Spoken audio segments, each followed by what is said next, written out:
Have you ever wondered if one day you might wake up and realize that all the years of your pure love for your husband and your sacrifices were merely considered a duty in his mind? That you were never his wife, only a mother to him? Secret English Stories. Hello, I'm Sofia, and this isn't just a story. It's a sad lesson that life gave me one day. It's the day my perfect life fell apart. 15 years. I gave 15 years of my life to my home, my husband David, and our 2 children. My mornings began before the sun. David's coffee, the kids' breakfast, his perfectly ironed shirts, everything was ready. I was a machine, running on love and autopilot. But slowly, I began to notice something was disappearing. Me. That passionate university girl, with big dreams and endless ambition, was slowly fading. I remember the pride in David's eyes when I performed with the theater team. Back then, I was full of dreams, becoming a lawyer, traveling the world, experiencing life. But everything changed with an unexpected pregnancy. The morning sickness, the sheer exhaustion, it stole the energy I needed for the long hours of studying for the bar exam. The dream I had held on to for years. I made a choice. I put my future aside for the family.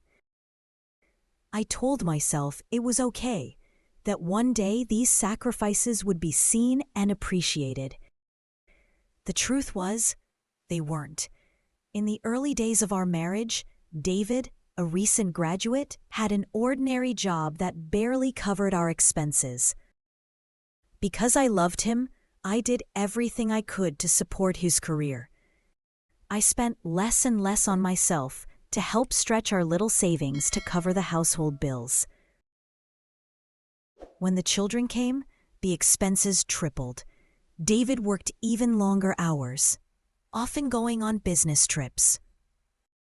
I cut my own hair with scissors. Buying new clothes felt like a sin. I started emotional eating to reduce my stress, and I slowly gained weight. While I put more and more pressure on myself to save for our children's future, David started investing in himself.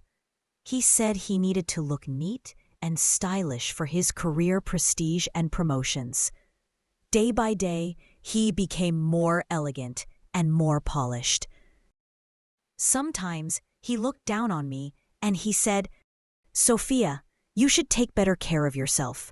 Go to the gym, put on a little makeup."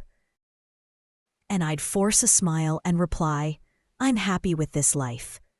I was playing the role of the content, sacrificing wife, believing David would see my devotion and would appreciate it. But deep down, I knew something was crumbling. Then, one night, the secret was revealed. David said he had a multi-day business trip. He came home from work in a rush and went to take a shower, leaving his phone on the bedroom table. I heard the ping of a message. For a moment, I hesitated. My heart raced. It wasn't right. Suddenly, without further thought, I picked up the phone. Messages from someone named Jennifer, photos, smiles, kisses, fancy restaurants, a beach. But more painful than the photos were their words. "Jennifer, our last trip was amazing. I still remember how you searched the whole city for my book at the Seattle conference. No one is like you. Can't wait to see you tomorrow." David, anything for you is worth it, my darling. You make me feel 20 again. Jennifer, it must be so hard with that cold life at home. David, home is a dead, soulless space. It's like I still live with my mother. You are the only thing that gives me energy. My world broke in a single sentence. I was a mother to him. When he came out, I spoke with a terrifying calm.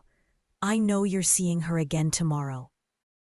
I never thought my sacrifices would be counted as me mothering you. How shameless. You have a right to your feelings, but betrayal is never justified. For years, I killed myself for all of you, but now it's time for me to live. David said, Sophia, you're so different from that young, vibrant girl I met in university. I don't see any passion or spark of life in your eyes anymore. You completely forgot yourself. Every word felt like a hammer to my face. He was right. I had completely forgotten myself for David and our life. All those savings had been spent on another woman, on his trips and fun with someone else. It was time to make myself the priority and live the way I wanted from now on. I finally made the decision to separate.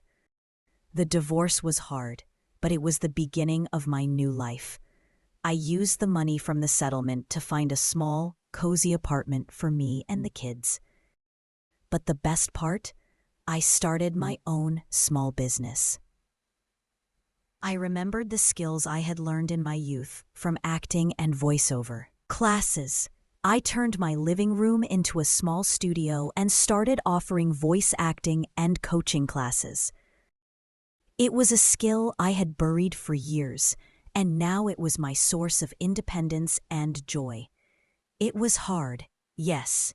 I cried countless times, but these tears were for burning away an illusion, not for losing a love.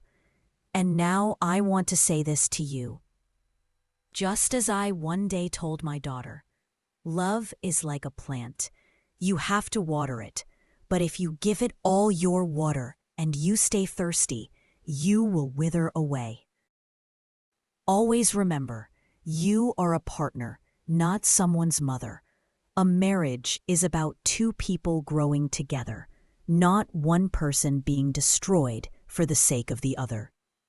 And that's how I, Sophia, after all these years, finally found myself again.